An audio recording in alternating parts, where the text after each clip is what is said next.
Hello everyone, আসসালামু আলাইকুম। I am Naim from Romania, Bucharest থেকে বলছি। সো আজকে এই ভিডিও টপিকটা হচ্ছে আইএলস সিরিজে নিয়ে। আমি এর আগে একটা ভিডিও করেছি যেখানে আমি আইএলস ওভারঅল নিয়ে ডিসকাশন করেছি, বাট এখন আমি আলোচনা করবো হচ্ছে মডিউল বাই মডিউল আইএলসের লিসেনিং নিয়ে। আইএলসের লিসেনিং আইএলসের মেইন পরীক্ষায় যে টেস্টটা নেওয়া হয় প্রথমেই, সেটা হচ্ছে এই আইএলস লিসেনিং। তো আইএলস লিসেনিংয়ের পরীক্ষার সময়কাল হচ্ছে আপনার 40 মিনিট। সো আইএলস লিসেনিং নিয়ে আমি আজকে পুরো ওভারঅল ভিডিও করব, আমি কীভাবে প্রিপারেশন নিয়েছি এবং আমার ক্ষেত্রে কোন ইউটিউব চ্যানেলগুলো আমাকে অনেকটা হেল্প করেছে আমার আইএলসের টিপস অ্যান্ড ট্রিক্স সব কিছু নিতে অ্যান্ড আমাকে ওভারঅল বুঝতে যে ইউটিউব চ্যানেলগুলো আমাকে হেল্প করেছে, সেটা ভিডিওর লাস্টে আমি বলবো। সো আজকে শুরু করতে যাচ্ছি আইএলস লিসেনিং নিয়ে। প্রথমে বলি আইএলস লিসেনিং কি। আইএলস লিসেনিংটা হচ্ছে আপনি কোনো কিছু ইংলিশে শুনে কতটুকু বুঝতে পারতেছেন সেইটার উপর তারা এটা টেস্ট করা হয়। অ্যান্ড অধিকাংশ স্টুডেন্টের কাছে এই আইএলস লিসেনিংটা অন্যান্য মডিউল থেকে ইজি মনে হয়। এখন আসি আমি কীভাবে প্রিপারেশন নিয়েছি। প্রথম স্টেপটা আমি নিয়েছি হচ্ছে আমি প্রচুর পরিমাণে ইংলিশ পডকাস্ট শুনতাম, ইংলিশ বুক আমি সামারি শুনতাম। আমি যখন ঢাকাতে আমার যখন প্রিপারেশন নিয়েছি ঢাকাতে, তখন আমি অনেক কোচিং সেন্টারে গিয়েছিলাম। বাট ওই যে তখন কোথাও আসা যাওয়ার জন্য যখন আমি বাসে চড়তাম, তখন বাসে যতটুকু সময় থাকতাম তখন আমার কানে হেডফোন থাকতো এবং আমি ইংলিশ পডকাস্ট শুনতাম। একটা জিনিস কি, আপনাকে কোনো কিছু অ্যাচিভ করতে হলে ওর লাইফস্টাইলটা আপনাকে একটা অভ্যাস তৈরি করতে হবে, ভিতর থেকে আপনাকে একটা অভ্যাস তৈরি করতে হবে। এখন আমি চাইলে হয়তো বা সেই টাইমে আইএলস যখন প্রিপারেশন টাইমে তখন আমি অনেক হিন্দি গান শুনতে পারতাম বা অনেক গান শুনতে পারতাম, বাট পডকাস্ট শুনছি এই কারণে পডকাস্টটা শুনলে আমার তারা কি বলছে তখন তো 100% বুঝতাম না, বাট যতটুকু বুঝতাম 10%, 20% করে 40% করে বোঝা ট্রাই করতাম ওরা কী বলছে, ওদের বাচনভঙ্গি কীভাবে, ওরা কোন অক্ষরকে কীভাবে তারা উচ্চারণ করে, এগুলো আমি তখন এই পডকাস্ট শোনার মাধ্যমে আমি নিজের ভিতরে ডেভেলপ করছি। সো আপনারা চাইলে যখন আপনারা কোথাও আসা যাওয়া করেন এটা করতে পারেন।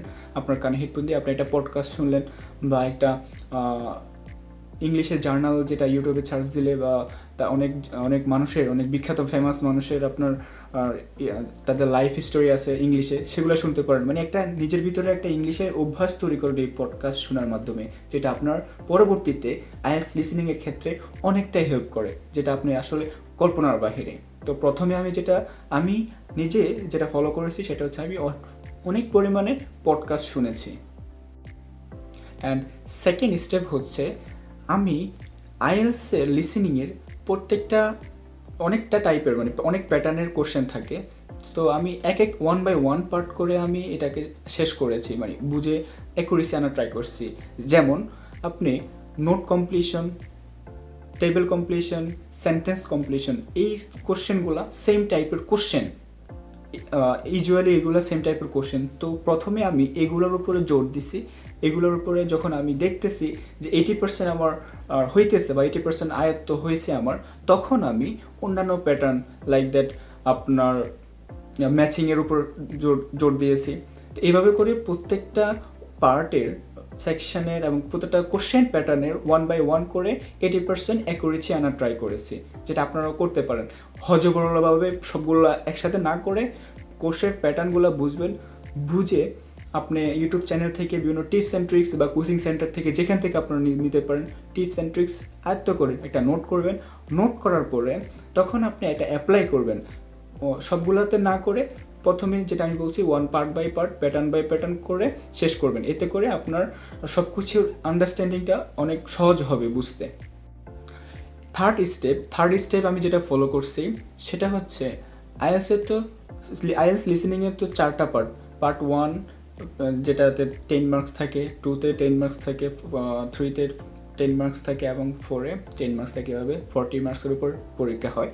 তো এই ক্ষেত্রে যখন আমি ওই যে সেকেন্ড যেটাকে আমি ফলো করছি যে অ্যাকুরেসি আনা ট্রাই করছি প্যাটার্ন বাই প্যাটার্ন, যখন দেখছি এটা হয়ে গেছে, দেন এখন আসছি আইএলস লিসেনিংয়ে যে 4টা পার্ট থাকে সেই পার্টের পার্ট বাই পার্ট আবার আমি অ্যাপ্লাই করছি বা টেস্টে দিছি। লাইক আপনার 5টা ক্যামব্রিজের পার্ট 1, 5টা ক্যামব্রিজ আইএলটিএস লিসেনিংয়ের পার্ট 1 শেষ করেছি।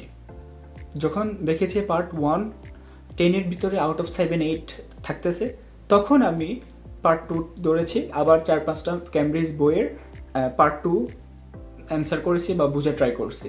এভাবে করে পার্ট 3 and 4 শেষ করেছি। মানে আপনাকে যখন দেখবেন যে প্যাটার্ন বাই প্যাটার্ন শেষ হয়ে গেছে সেকেন্ড স্টেপে, থার্ডে আসছি আইএলটিএস লিসেনিংয়ে যে পার্ট থাকে 4টা পার্ট, সেই পার্টের আবার 1 by 1 করে শেষ করেছি। একসাথে যখন আমি পার্ট 1 ধরবেন, পার্ট 2 ধরবেন, পার্ট 3 ধরবেন, পার্ট 4 ধরবেন, তখন যদি আপনি একটা টেস্ট দেন বা বোঝার ট্রাই করেন, তখন আপনার মাথায় অনেক মানে হজবড় লাগবে যে আমি কিছু বুঝতেছি না, কী করবো বুঝতেছি না। এতে করে আপনার মেন্টালি একটা ডিপ্রেশন আপনি তৈরি হবে। সেটা থেকে দূরে থাকার জন্য এই উপায়টা, আপনাকে আগে পার্ট 1 শেষ করেন, পার্ট 1 যখন অ্যাকুরেসি আসবে তখন পার্ট 2 ধরবেন, এভাবে করে পার্ট 3, 4 শেষ করবেন।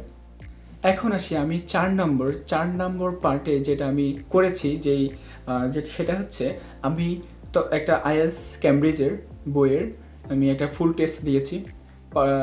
প্রথমে তো গেল হচ্ছে প্যাটার্ন বাই প্যাটার্ন, দেন হচ্ছে পার্ট বাই পার্ট, এখন হচ্ছে ফুল টেস্ট দিয়েছি একটা ক্যামব্রিজ লিসেনিংয়ের 40টা মার্কসের উপরে ফুল টেস্ট দিয়েছি 40 মিনিটের। দেন যখন দেখছি যে কোন মডিউলে বা কোন পার্টে কোন ধরনের কোশ্চেনে আমার ভুল হইতেছে বারবার, আপনি যখন একটা ক্যামব্রিজ বইয়ের 4-5টা লিসেনিং ফুল টেস্ট দিবেন, তখন এটা জরিপ করবেন যে আপনি কোন অ্যান্সারগুলা, কোন প্যাটার্নের অ্যান্সারগুলা দিতে আপনার সমস্যা হইতেছে বারবার বা ভুল হইতেছে যেখানে, এবং আপনি কোন প্যাটার্নে কোন পার্টের, সেকশন তো 4টা থাকে, কোন পার্টের অ্যান্সার কোশ্চেনগুলো দিতে আপনার কষ্ট হইতেছে।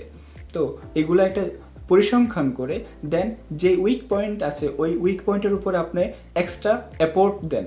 অ্যাপোর্ট দেওয়ার কারণে তখন আপনার ওইটা ডেভেলপ হবে, সাথে সাথে আপনি যেগুলো পারেন সেগুলো তো আপনি পারেনই, বাট যেগুলো আপনি কম পারেন সেটা আপনি অ্যাপোর্ট দেওয়ার কারণে আপনি আরও ভালো করেন। এতে করে আপনার দুর্বলতা স্ট্রং হলো, স্ট্রং পয়েন্ট তো স্ট্রং হলোই, এতে করে আপনি একটা ভালো ফলাফল পাইতে পারেন। এই হচ্ছে আমি আমার এই 4টা স্ট্র্যাটেজি আমি আমার ক্ষেত্রে ইউজ করেছি। সো আপনারাও চাইলে এভাবে করতে পারেন। তো এই চারটা স্ট্র্যাটেজি আপনাদের কেমন লাগলো সেটা আমার কমেন্ট সেকশনে বললেন। আর আমি তো আমার এই স্ট্র্যাটেজিগুলো ফলো করে আমি একটা ভালো স্কোর পাইছি, যেটা দিয়ে আমি এখন আছি ইনশাল্লাহ, অ্যাব্রোডে আছি পড়াশোনার জন্য। সো সবাই আমার জন্য দোয়া করবেন। এখন লাস্ট পার্টে আমি আলোচনা করব, যেটা বলছি যে ইউটিউব চ্যানেলগুলো আমাকে আমার এই স্ট্র্যাটেজি টিপস অ্যান্ড ট্রিক্সগুলো ফলো করতে আমাকে হেল্প করেছে। ওকে, তো এখন আসি আমার ক্ষেত্রে, আমার আইএলটিএস লিসেনিং প্রিপারেশন টাইমে যে চ্যানেলগুলো আমাকে হেল্প করেছে আইএলটিএসের টিপস অ্যান্ড ট্রিক্স নিতে লিসেনিংয়ের ক্ষেত্রে। আমি এখানে আমার 5টা ইউটিউব চ্যানেলের নাম বলবো। আমি পার্সোনালি যেগুলো ফলো করে শুধু ফলো করলে হবে না, ওদের টিপস অ্যান্ড ট্রিক্সগুলো আপনি একটা নোট করবেন, নিজের মতো করে নোট করে দেন ওই টিপস অ্যান্ড ট্রিক্সগুলো নিজের যখন প্র্যাকটিস করবেন, প্র্যাকটিস টাইমে এগুলো অ্যাপ্লাই করবেন। অ্যাপ্লাই করার পরে 1 by 1 ধরে অ্যাপ্লাই করবেন, তখন আপনার ভালো রেজাল্ট আসবে।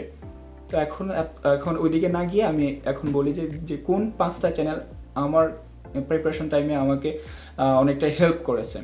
ফার্স্ট ওয়ান ইজ বাংলায় আইএলটিএস, যেটা আমাদের ঢাকা ইউনিভার্সিটির বড় ভাই রাশেদ ভাইয়া, উনি হচ্ছে মেন্টরস এবং ফাউন্ডার। অ্যান্ড সেকেন্ড হচ্ছে আসাদ ইয়াকুব, যারা পাকিস্তানের একটা সিনিয়র স্যার। ওনার অনেকগুলা মানে ইউটিউব ভিডিও আছে যেগুলো ফ্রি ভিডিও আপলোড করা আছে ওনার, ওইগুলা দেখে আমি বলছি না যে আপনারা তাদের পেইড কোর্স নেন, ওনাদের যে ভিডিওগুলো আছে ইউটিউব চ্যানেলে ওইগুলা দেখে আপনি এনাফ বাংলা আইএলটিএস প্রথমে, সেকেন্ড হচ্ছে আপনার আসাদ ইয়াকুব, থার্ড হচ্ছে E2 IELTS, এটা লিখে সার্চ দিবেন। এটা হচ্ছে ব্রিটিশ লাইক দ্যাট, অন্য ইংলিশ কান্ট্রি দেশের উনি এগুলা স্ট্র্যাটেজিগুলো উনি শেয়ার করছে, আইএলটিএস এর গুরু বলতে পারেন। অ্যান্ড 4 নম্বর হচ্ছে আইএলটিএস অ্যাডভান্টেজ, উনিও এই নেটিভ স্পিকার, উনি একটা চ্যানেল আছে ওনার এই নামে, আপনারা ওই চ্যানেল গিয়ে দেখতে পারেন। অ্যান্ড লাস্ট যেটা আইএলটিএস লিজ, একটা মহিলার, তো ওইটাও দেখতে পারেন। এই 5টা যে নাম বলেছি, বাংলায় IELTS, Asad Yakub, E2 IELTS, Liz এবং আইএলটিএস অ্যাডভান্টেজ, এই 5টা চ্যানেল আপনারা দেখতে পারেন। গিয়া শুধু দেখলে হবে না, আপনার টিপস অ্যান্ড ট্রিকগুলো নেবেন, হাতে কলমে নোট করবেন, নোট করে দেন এগুলো প্র্যাকটিস টাইমে অ্যাপ্লাই করবেন। সো আজকে এই পর্যন্তই। সবার আইএলটিএস জার্নি শুভ হোক এবং একটা ডিজায়ার্ড স্কোর পান, এই দোয়া করি, এই শুভকামনা রইল সবার জন্য। সো আজকে এই পর্যন্তই, সবাই ভালো থাকবেন, সুস্থ থাকবেন। আসসালামু আলাইকুম।